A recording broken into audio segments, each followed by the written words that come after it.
Hello guys, कैसे हैं आप सब। और आज का हमारा टॉपिक है ओवर सब्सक्रिप्शन के बारे में। लास्ट मैंने आपको इसकी बेसिक सी इन्फॉर्मेशन बता दी थी कि क्या होता है ओवर सब्सक्रिप्शन। आज हम इसको क्या है आगे डिटेल में स्टडी करेंगे ओवर सब्सक्रिप्शन की कि इसकी जो अकाउंटिंग ट्रीटमेंट है वो हम कैसे करेंगे। ठीक है। लास्ट मैंने आपको इतना ही बताया था, जब कंपनी के जो इशूड शेयर हैं वो कम होते हैं जो अप्लाइड शेयर से, देन क्या है ओवर सब्सक्रिप्शन की सिचुएशन अराइज हो जाती है। जब कंपनी कम शेयर इशू करना चाहती है बट लोगों द्वारा ज़्यादा शेयर्स के लिए एप्लीकेशन आ जाए, उसको क्या है हम ओवर सब्सक्रिप्शन बोलेंगे। फॉर एग्जाम्पल, अगर आप इसको एग्जाम्पल के साथ समझना चाहें, कंपनी मान लीजिए 10,000 शेयर इशू करना चाहती है। जो उसने प्रोस्पेक्टस बनाया है या जो भी उसने बाकी सारी फॉर्मेलिटीज की हैं वो 10,000 शेयर के हिसाब से की हैं, बट लोगों द्वारा 15,000 शेयर्स के लिए एप्लीकेशंस आ गई हैं। इस केस को हम क्या है ओवर सब्सक्रिप्शन बोलेंगे। ठीक है। जब भी ओवर सब्सक्रिप्शन अराइज होगा तो कंपनी के पास 3 ऑल्टरनेट होंगे कि इसको कैसे डील करना है, जिसको कैसे ट्रीट करना है। सबसे पहला है रिफंड, सेकंड है refund and pro rata allotment, and third है प्रोराटा अलॉटमेंट। ये जो दोनों है ना, ये वाले दोनों pro rata allotment, refund and pro rata allotment, ये one of the most important है। आपके जो फाइनल एग्जाम है उनके एग्जाम के पॉइंट ऑफ व्यू से ये मोस्ट इंपॉर्टेंट टॉपिक है, क्योंकि इसके आगे जो टॉपिक होगा वो क्या है फोर फीचर। ये इन दोनों से रिलेटेड ही होगा। फोर फीचर प्रोराटा की भी हो सकती है, रिफंड एंड प्रोराटा की भी हो सकती है। ठीक है, तो ये दोनों टॉपिक हैं आपके बहुत इंपॉर्टेंट है। जब भी ओवर सब्सक्रिप्शन अराइज होगा तो कंपनी के पास 3 ऑल्टरनेट हैं। सबसे पहला है रिफंड, फिर refund and pro rata allotment, and third है प्रोराटा अलॉटमेंट। तो कंपनी के पास चॉइस है, वो कोई भी क्या है रूट चूज कर सकती है ओवर सब्सक्रिप्शन को डील करने के लिए। जैसा भी उसको पसंद है वो कोई भी क्या है चूज कर सकती है, जैसे उसकी जो क्या है टर्म एंड कंडीशन क्या बोलो या जैसे भी उसके काम के हिसाब से फिट बैठ रहा हो जो भी। ठीक है। तो सबसे पहला हम क्या करेंगे, रिफंड कि क्या होता है रिफंड। ठीक है, तो रिफंड का जर्नली मीनिंग क्या है, to return the money, to return the money के पैसे को वापस कर देना। अब कंपनी ने क्या है, एग्जाम्पल हम वही रखते हैं 10,000 वाली एंड 15,000 वाली। ठीक है ना। कंपनी के इशू शेयर ये हैं, इशूड शेयर बोला जाता है कि वो शेयर्स क्या होते, इशूड शेयर्स क्या होते हैं, एक सेकेंड, जो शेयर कंपनी इशू करना चाहती है उसको क्या है हम इशूड शेयर बोलते हैं। और ये क्या है, ये है अप्लाइड शेयर्स। दैट मीन के जितने शेयर्स के लिए एप्लीकेशंस आई हैं that is called applied shares. अब कंपनी के पास तो अथॉरिटी है 10,000 शेयर के इशू करने की, क्योंकि उसने प्रोस्पेक्टस 10,000 का बनाया है, जो सारी फॉर्मेलिटीज हैं वो 10,000 के हिसाब से ही की हैं। अब वो 10,000 शेयर से ज़्यादा शेयर इशू नहीं कर सकता, नहीं है उसके पास अथॉरिटी। ठीक है। तब इस केस में क्या करेगी कंपनी, कंपनी जो 10,000 शेयर होल्डर बोल लीजिए, शेयर होल्डर नहीं बोला जा सकता, एप्लीकेंट्स बोल सकते हैं, 10,000 एप्लीकेंट्स बोल सकते हैं, जो एप्लीकेशन बोल सकते हैं। जो 10,000 एप्लीकेशन हैं उनको तो शेयर इशू कर देगा, शेयर्स इशू कर देगा, राइट। बाकी जो 5,000 हैं, क्योंकि 10,000 से ज्यादा नहीं कर सकते, 15,000 के लिए एप्लीकेशन आई है, तो एक्सेस कितना है, कितने ज्यादा एप्लीकेशन आई हैं हमारे पास, 5,000 एप्लीकेशन ज्यादा आई हैं, राइट। 10,000 इशू करना था, 15,000 के लिए, दैट मीन के 5,000 हमारे पास एक्सेस एप्लीकेशन है। तो वो क्या करेगी, जो 5,000 एप्लीकेंट्स हैं, जो 5,000 एप्लीकेशंस आई हैं एक्सेस वाली, उनकी एप्लीकेशन को रिजेक्ट करेगा कि आपको शेयर इशू नहीं कर सकते, क्योंकि हमारे पास 10,000 की ही अथॉरिटी है। रिजेक्ट करेगा और इनके पैसे को क्या है रिफंड करना होगा। जब भी आप क्वेश्चन में देखोगे कि एप्लीकेशन रिजेक्ट हुई है, दैट मीन कि उसके पैसे क्या हुए होंगे, रिफंड हुए होंगे। ठीक है। तो कंपनी 10,000 वालों को शेयर इशू कर देगी और बाकी जो 5,000 है उनकी एप्लीकेशन को रिजेक्ट कर देगी, और रिजेक्ट करके उनके पैसे इनको वापस कर देगी। पैसे कौन से, एप्लीकेशन के पैसे। मान लीजिए अब ए ने क्या किया है, ए ने 1,000 शेयर के लिए एप्लीकेशन दी है। जब उसने 1,000 शेयर के लिए एप्लीकेशन दी है तो उसने एप्लीकेशन मनी भी 1,000 शेयर की दी होगी। फॉर एग्जाम्पल एप्लीकेशन मनी है 2 रुपीज, तो ए ने कितने पैसे दिए होंगे, 2,000। उसने 1,000 शेयर की एप्लीकेशन दी और एप्लीकेशन मनी 2 रुपए, that is 2,000 rupees eight the time of application उसने कंपनी को क्या है पे किया होगा। अब ए को अगर कोई भी शेयर इशू नहीं हो रहा है तो कंपनी क्या करेगी, इसके जो 2,000 रुपए हैं इसको रिफंड करेगी। ठीक है, ए से ही लिए थे 2,000 रुपए, अब जब एप्लीकेशन रिजेक्ट हो गई है इसके पैसे रिफंड किसको करने हैं, ए को। ठीक है, तो ये पैसे क्या है, रिफंड कर दिए जाएंगे, ये पैसे रिटर्न कर दिए जाएंगे ए को। अब एक और क्वेश्चन आता है कि कौन से 10,000 शेयर होल्डर नहीं, एप्लीकेशंस, कौन सी 10,000 एप्लीकेशंस है जिनको शेयर इशू किए जाएंगे। ये भी क्या है, कंपनी ड्राइंग ऑफ लॉट कर लेती है, मोस्टली ड्राइंग ऑफ लॉट ही किया जाता है। आपको पता ना ड्राइंग ऑफ लॉट, जो चिट निकाल के इसको जैसे जिसका नाम आ गया उसको क्या है शेयर इशू कर दिए जाएंगे। बाकी जो 5,000 होंगे बच जाएंगे उनको कोई भी शेयर इशू नहीं किया जाएगा। ठीक है, या फिर कंपनी ऐसा भी कर सकती है, जो पहले 10,000 एप्लीकेशंस आई हैं उनको शेयर इशू कर दिए, बाकी जो 5,000 आई हैं उनको क्या है एप्लीकेशन की रिजेक्ट कर देगी। ऐसा भी हो सकता है, जैसे भी कंपनी, वैसे mostly company drawing of lot ही करती है। ठीक है, वो अपने कंप्यूटर सिस्टम में डाल देती है एप्लीकेशन और अपने हिसाब से क्या ऑटोमेटिकली 10,000 जो एप्लीकेशन सेलेक्ट कर ली जाती हैं और बाकी 5,000 को क्या है रिजेक्ट कर दिया जाता है। ठीक है, तो जो पैसे उसने eight the time of application पे किए होंगे, जो भी पर्सन है जिसने एप्लीकेशन दी है वो पैसे उसको रिफंड हो जाएंगे अगर उसको कोई भी शेयर इशू नहीं हो रहा है। ये है आपका रिफंड का केस। इसकी जर्नल एंट्री क्या है, मैं प्रैक्टिकल क्वेश्चन जब करवाऊंगी मैं तब आपको करवा दूंगी कि एक्चुअल इसकी जर्नल एंट्री क्या डलती है। और एक बच्चे ने मुझसे क्वेश्चन पूछा था कि ये ओवर सब्सक्रिप्शन क्यों होता है। कंपनी अगर 10,000 की अथॉरिटी है, जब उसके पास 10,000 एप्लीकेशंस आ गई हैं तब वो एप्लीकेशन रिसीव करना बंद क्यों नहीं कर देती, कि ऐसा क्यों नहीं बोलती कि हमारे पास 10,000 की अथॉरिटी थी, 10,000 एप्लीकेशंस आ गई हैं, इसके बाद हम और कोई भी एप्लीकेशन रिसीव नहीं करेंगे, तो ऐसा कंपनी क्यों नहीं करती। तो इसका आंसर मुझे नहीं पता आपका ये क्वेश्चन होगा या नहीं होगा, मुझसे किसी ने पूछा था तो इसका आंसर मैं आपको कर देती हूँ। तो ओवर सब्सक्रिप्शन, आपको ये बता दूं कि ओवर सब्सक्रिप्शन जब किसी रेपुटेटेड कंपनी का ही हो सकता है। अगर बहुत ज़्यादा वेल रेपुटेटेड कंपनी है उसके केस में ही ओवर सब्सक्रिप्शन आ सकता है। अगर कंपनी वेल रेपुटेटेड नहीं होगी तो उसके शेयर कोई भी क्या है सब्सक्राइब नहीं करना चाहता होगा। अगर एज एन शेयर होल्डर, जो पोटेंशियल शेयर होल्डर के व्यू पॉइंट से देखें, मैं उसी शेयर कंपनी के शेयर से सब्सक्राइब करना चाहूँगी या खरीदना चाहूँगी जो कंपनी रेपुटेटेड हो, क्योंकि मैं जो शेयर है इन्वेस्टमेंट पर्पज से लेने वाली हूँ, क्योंकि ताकि कल को ये कंपनी क्या है ग्रो करे और मेरे पैसे क्या है इंक्रीज हों।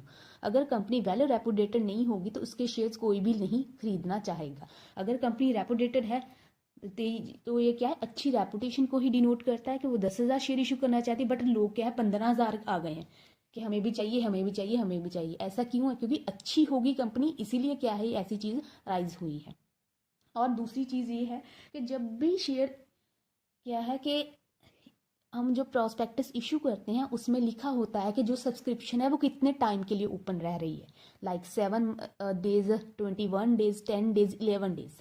ठीक है ना, वहाँ पे लिखा होता है कि विंडो कितने टाइम के लिए ओपन रह रही है। अगर एप्लीकेशन आपको मैंने लास्ट आई थिंक बता दिया है ऑलरेडी, जब भी एप्लीकेशन रिसीव की जाती है तो एक विंडो ओपन होती है, वो क्या एप्लीकेशन रिसीव करती रहती है।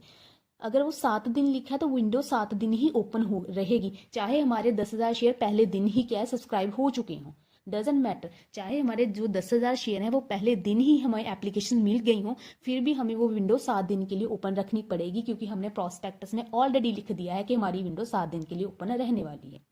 अगर इसको आप क्या है अपनी स्कूल के एग्जाम्पल से ले लो कि आपके एडमिशन मान लीजिए 15 दिन ओपन रहते हैं। ठीक है, अगर बच्चे फुल हो गई हैं सीट्स, फिर भी वो क्या है 15 दिन के लिए ओपन रखते हैं, क्योंकि ये गाइडलाइन आई हुई है आपके जो बोर्ड की तरफ से कि 15 दिन के लिए क्या है इसको ओपन रखना है, तो वो 15 दिन के लिए उसको ओपन रखेंगे। वो सेम इस केस में भी अप्लाई हो सकता है। अगर विंडो 7 दिन के लिए ओपन है तो उन्हें 7 दिन के लिए ओपन रखनी पड़ेगी, डजेंट मैटर कि वो पहले दिन ही 10,000 शेयर सब्सक्राइब हो गए हैं। ठीक है, तो इसको रिफंड को आगे जब मैं प्रैक्टिकल क्वेश्चन करवाऊंगी तब आपको और डिटेल में समझा दूंगी कि अकाउंटिंग ट्रीटमेंट क्या है, जो भी सारा है, जिस आप क्या है अभी एक बेसिक इन्फॉर्मेशन ले लें कि रिफंड क्या होता है। ओके, अगर कंपनी अच्छी नहीं है तो उसके शेयर्स कभी भी ओवर सब्सक्राइब नहीं होंगे। वेल रेपुटेटेड कंपनी के केस में ही क्या है ओवर सब्सक्रिप्शन आता है। अब सेकंड है refund and pro rata allotment. Refund and pro rata allotment में क्या आता है, इसमें रीफंड तो है ही है, वही जो हमने लास्ट पढ़ा है। What is pro rata allotment?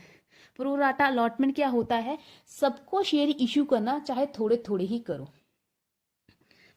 और जो एक्सेस मनी है उसको हम अलॉटमेंट एंड कॉल्स पे एडजस्ट करते हैं। प्रो राटा अलॉटमेंट भी बोला जाता है, या फिर adjustment at time of allotment and calls as may be prescribed।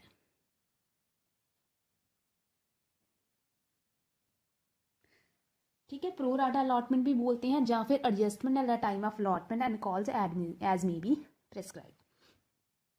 अब इस केस में एग्जाम्पल हम वही ले लेते हैं, आपको एग्जाम्पल के साथ समझाऊंगी तो आपको क्या है अच्छे से समझ आएगा। अब हमारे पास इशूड शेयर कितने हैं, 10,000, और अप्लाइड बोल सकते हैं, जो एप्लीकेशंस बोल सकते हैं, अप्लाइड कितने हैं, 15,000। तो कंपनी क्या करती है, उसने 2,000 जो शेयर एप्लीकेंट्स एप्लीकेंट्स है उनको क्या है, कोई भी शेयर इशू नहीं किया है, उनकी एप्लीकेशन को क्या है रिजेक्ट कर दिया, और उनके पैसे क्या किए होंगे, रिफंड। और बाकी कितनी एप्लीकेशंस बची हैं, बाकी जो 13,000 वाले एप्लीकेंट्स हैं उनको कितने शेयर इशू किए हैं, उनको 10 के 10,000 शेयर इशू कर दिए। ठीक है ना, बन के ना टोटल 15, ये 10।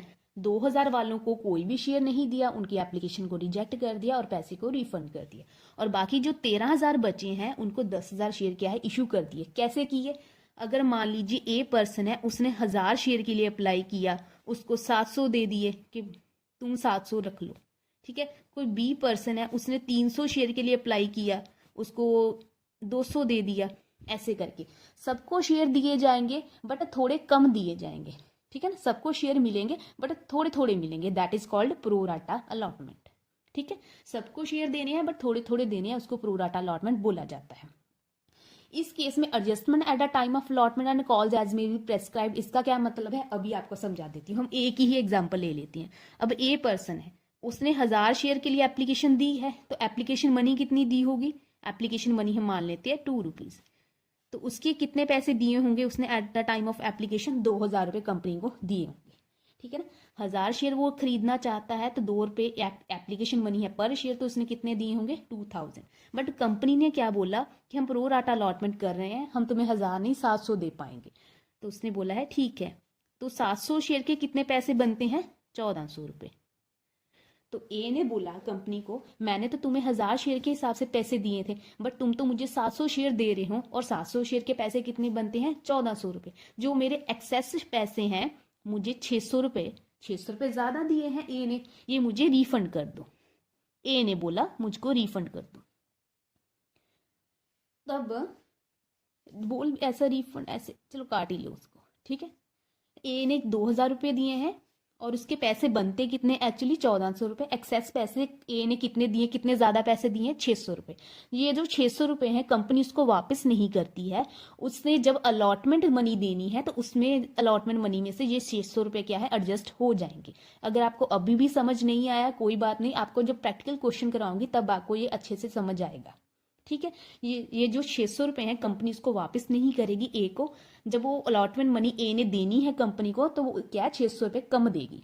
ठीक है ना, ए ने मान लीजिए अलॉटमेंट मनी 3,000 रुपये देनी है, तो 3,000 नहीं देगा, वो 600 काट कर देगा, क्योंकि 600 उसने कंपनी से लेने हैं, वो क्या 600 काट कर देगा। ओके, अब थर्ड हमारे पास आता है प्रो राटा अलॉटमेंट।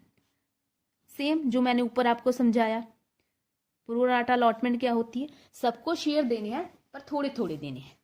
तो इस केस में क्या है, कंपनी ने 10,000 शेयर इशू कर दिए, किसको, 15,000 के एप्लीकेंट्स को, किसकी भी एप्लीकेशन को रिजेक्ट नहीं किया है, उसने 10,000 वालों को 15,000 शेयर इशू कर दिए है। कैसे किए, वही एग्जाम्पल, ए ने अगर 1,000 शेयर के लिए अप्लाई किया उसको 700 दे दिए, किसी ने 300 शेयर के लिए अप्लाई किया उसको 200 दे दिए, किसी ने 2000 के लिए अप्लाई किया उसको 1500 दे दिए, ऐसे करके सबको शेयर दिए गए बट थोड़े कम दिएगी। जो एक्सेस पैसे हैं, जो एक्सेस एप्लीकेशन मनी बनती है, वो eight the time of allotment adjust की जाएगी या eight the time of call.